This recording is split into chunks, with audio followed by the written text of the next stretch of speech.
What's up, everybody? We're less than a week away from the brand new season, Season 5 of Warzone and Modern Warfare 2.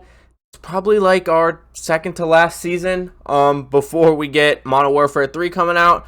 But as usual, we get a roadmap about a week before every season. And so we're going to go through it. As usual, I'm going to stick with just the multiplayer. Just the Warzone stuff. We're going to skip over multiplayer stuff. We're going to skip over DMZ stuff. And if you want to read all that for yourself, this will be linked down below. My Twitch will also be linked down below. I'll be live the night of the new update, probably about 5:30 Eastern, and until I can't take it anymore. So follow me on Twitch. Check me out. I'm live most days with Warzone. Every other day is like Apex usually. But let's go ahead and run through this. If, like I said, you want to read all the lore stuff, you want to watch the launch trailer, that's all up to you. Quick preview through Warzone. We're getting a dirt bike. We're getting MWII, which is something armored personnel or something like that. We'll get into that. We're getting 2 new modes. We're getting an event for the Modern Warfare 3 reveal. There's new Champions Quest rewards. And then there's some DMZ stuff, some multiplayer stuff, like I said. We're getting new weapons. We're getting... it's like the FR Advance. It's an AR from Moss. A new sniper, which why? Considering most of the player base plays Warzone, and it's kind of useless. And then in season, we're getting an AR, a new handgun, of course, and a new SMG. The 50 years of hip hop celebration. So Snoop Dogg, Nicki Minaj, 21 Savage, new operators, the usual season. We're gonna skip the Modern Warfare 2 overview stuff. We're gonna go right down to Warzone overview. And we're going to go right into the new Champions Quest reward. It's this sick-looking MP5/Lockman sub blueprint. That's really cool looking. I don't ever get a nuke, but, whatever. I think this is just the Vondel. Yeah, this is the Vondel reward that's coming. It's the usual. Got to win 5. Got to have all the elements. The big change is all the elements have to be held and never dropped. A prerequisite now applies to Champions Quest on Mazrah as well. That means an element can't be dropped in the water and saved for the end. If an element is dropped, it must be recaptured to continue the quest. So if you're not holding an element, you can't keep moving on with the quest. The new vehicles are the MWII and the dirt bike. The MWII is the mine resistant, ambush protected. It does what it says in the name, a vehicle roughly the size and shape of the cargo truck. The MWII is equipped for heavy combat with an additional armor plating and turrets, making it a slower yet effective vehicle for attack and or defense. The MWII will not appear often. In fact, it's mostly available at the start of a mode coming out at mid-season, but whenever an operator sees it being used, it's time to either head inside or come at it head-on with launchers, LMGs, and kill streaks, and plenty of them. So this is going to be a pubs-only vehicle. They don't allow armored vehicles, and they don't allow turreted vehicles in ranked, and it's both armored and turreted. So if you only really play ranked, you're not going to have to worry about this. If you play pubs, good luck dealing with it. Definitely going to be used on when people are trying to do the Champions Quest, just like they do the Heavy Chopper. Then we're also getting the dirt bike. If you're a Warzone 1 veteran, you probably remember at the end of Verdansk and then not brought over to Caldera, even though it would have been perfect on Caldera. We had a dirt bike / motorcycle. I think it was technically a motorcycle, might have been a dirt bike, whatever. So now we're having a dirt bike again. In Warzone 1, it was super unwieldy. It was really hard to deal with. Hopefully this one will be better. It was terrible in Warzone 1. I think that's why it wasn't in Caldera and why they didn't bring it back immediately. A nimble and rapid form of transportation in Call of Duty Warzone 2. The dirt bike is ready for operators to lose enemies through tight alleys, perform hairpin turns on a dime, and get across any map without much cover, but with plenty of style. That's what they said about it in Verdansk 84, and it did not turn on a dime. You could not do hairpin turns on a dime, but whatever. In other words, yes, you can catch sick air and pop wheelies on this whenever the operator calls for it. Note, the only 2 operators can technically fit on the dirt bike at a time, so a full squad of 4 should either partner up or get enough rides for everyone. Then we're going to skip through the DMZ stuff as usual. Like I said, if you want to read the DMZ stuff, check it out for yourself. It will be linked down below. So now we have the Call of Duty 2023 reveal event, which will be in Warzone, which will be, not Warzone, it'll be in Warzone, but it'll be in Battle Royale. Looks like it's going to be on Mazrah. The sky's red. There's a bunch of embers everywhere. It says drop into Call of Duty Warzone to experience a worldwide reveal for Call of Duty 2023 in a limited time event. Join the ranks of Shadow Company to take on Coney forces and secure the chemical weapon threat before it's too late. Stay tuned to Call of Duty channels for more details about the upcoming reveal. Fort Resurgence and Armored Royale in season. So these are new modes coming within the season, so probably about mid-season. They'll probably do like one of these 2 weeks into the beginning of the season, and then 2 weeks after the big mid-season update would be my guess. The MWII's return means one thing: Armored Royale is coming back.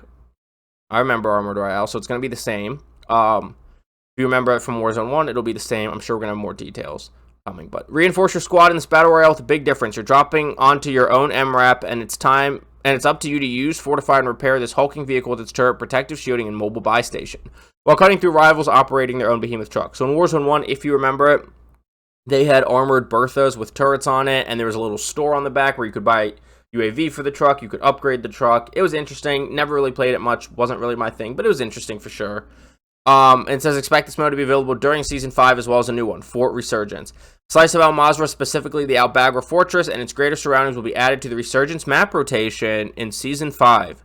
No matter how you spend time in Al Mazrah across Call of Duty, Warzone, and Modern Warfare 2, the map will slot in alongside Ashika and Vondel for Resurgence rotation plays. Really interesting. I don't really play Fort much. It'll be interesting to see how this works for Resurgence. I have a feeling it'll kind of have like a Fortune's Keep feel to it. And what's funny is, I don't know if I ever had this videos or I just talked about this on stream or what, but back in Modern Warfare 2, when just multiplayer was out and I was grinding guns and stuff, there was maps everywhere of the greater fortress area, and I was like, this is going to be the Resurgence map, and I kept saying it. Well, now I'm kind of right. There is a Resurgence map for Fortress, so that's super interesting. And now general overview stuff coming to multiplayer and Warzone. Faction Showdown limited time event, so it's going to be the in-season event. Once again, we're going to kind of skip through some of this stuff. Shadow Company overtakes Black Cell, so Black Cell's going to be Shadow Company. That operator is really sick. I don't like that there's a dog on the back. Dog's going to get shot. Whatever. We're getting 2 new weapons at launch. We're getting the FR Advancer and an AR Battle Pass weapon.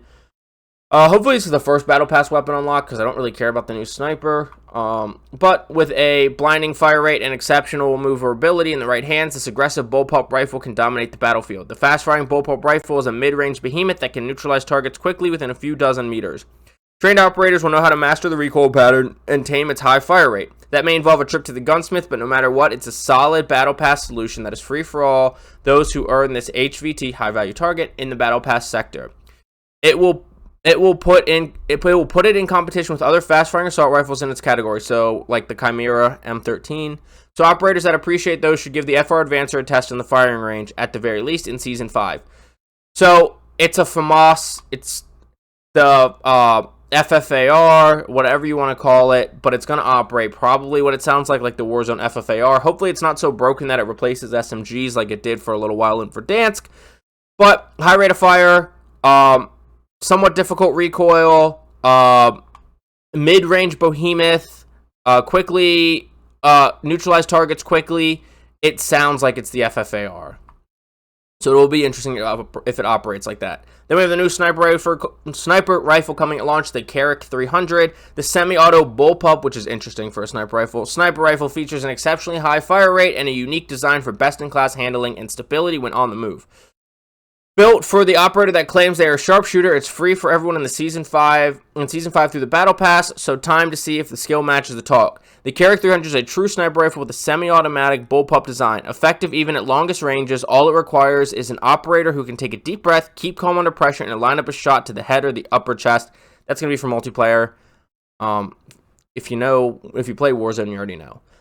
This rifle may not be the first choice for certain playstyles, but for those wanting semi-automatic takedown prowess over longer ranges, this is worth taking into bigger maps once Season 5 launches. So what this sounds like is this is going to be competition for the Signal. I'm assuming it's not going to have explosive rounds if it's competition for the Signal, meaning it's not going to be a one-shot headshot. But the Signal's a very high-skill semi-auto sniper rifle, in my opinion. I don't think the average player can really run it effectively, especially in ranked. But maybe this will be a little bit different. This will be an interesting use. We'll see how it goes, but it's probably going to be more of a pubs gun than a ranked gun for most people, but we'll see. And then in season, we're getting an M13C. Now we're going to have 2 M13s. My buddy Blackburn is going to be super happy, but I'm not. The 300 black counterpart to the M13B. This full auto assault rifle is versatile and hard-hitting as a main weapon or sniper support secondary. New SMG sidearm and melee weapon coming mid-season. We don't really know anything about those. It's ready for yourself for a new SMG, which is ready to offer another silent close-range solution thanks to its integrated suppressor. We've had, I'm trying to think of off the top of my head what we've had as an integrated, but we've had a few SMGs with integrated suppressors, so that'd be interesting to see. I can't think of them off the top of my head right now. And then a new sidearm is ready to be added to the deep pool of secondary weapons for operators wanting more flexibility and stopping power at mid-range. Every time they add a new pistol, it ends up being kind of broken. Hopefully that's not the case here. Speaking of secondaries, the pickaxe will be a simple yet effective tool added to the melee category. So we're getting an assault rifle, an SMG, a pistol, and a pickaxe. Then we're getting 6 new operators before the midseason. Oz Graves is in the battle pass. If you played the campaign, we thought he died. He's not dead. Arthur, Mila, shout out to Mila Kunis, shout out to my mom. Velikin, which he was in Warzone 1. And he's in Building 21 if you play DMZ. Mace, which was in Warzone 1 / Modern Warfare. And then we're getting 50 Years of Hip Hop, where we're getting Snoop Dogg. So free war tracks. Found 80s, Foundation, 90s, Golden Era, 2000s, Life After Y2K. Snoop Dogg, we're getting Nicki Minaj. I don't know why. And we're getting 21 Savage. Okay, whatever. And then it's Prestige stuff, and then World Series of Warzone, and hey, upgrade to Modern Warfare 2 if you haven't, blah, blah, blah. So that's everything that we know so far that is coming to Warzone, specifically Battle Royale and Resurgence, for the mid-season update, or not the mid-season update, for Season 5, which is going to be on August 2nd. So that's what we know. Like I said, this will be linked down below if you want to check that out for yourself. My Twitch will also be linked down below. Like I mentioned, I will be live, like 5 o'clock Eastern on update day. Just don't have the lead for work, whatever. So that Twitch is linked down below, and I am live pretty much every day. About 3 to 4 days a week of Warzone, 2 to 3 days of Apex usually. And then the 4th day is just kind of up in the air. It's one or the other. Or that 7th day, whatever, depending on the math there. And then I also have all my social medias linked down below, so please feel free to check me out on those. I really would appreciate any follows, comments, interaction on all my platforms. Always makes my day. So follow, say what's up, whatever. And don't forget to like, comment, subscribe, hit that notification bell for more. Let me know down in the comments what you think of everything coming. What do you think about the new AR, us getting a new sniper, the Fortress Resurgence map, anything. Let me know what you think. But I will see you on Mazrah, Ashika, Vondel, and the Fortress Resurgence map. Get frying. Have a good day. Bye.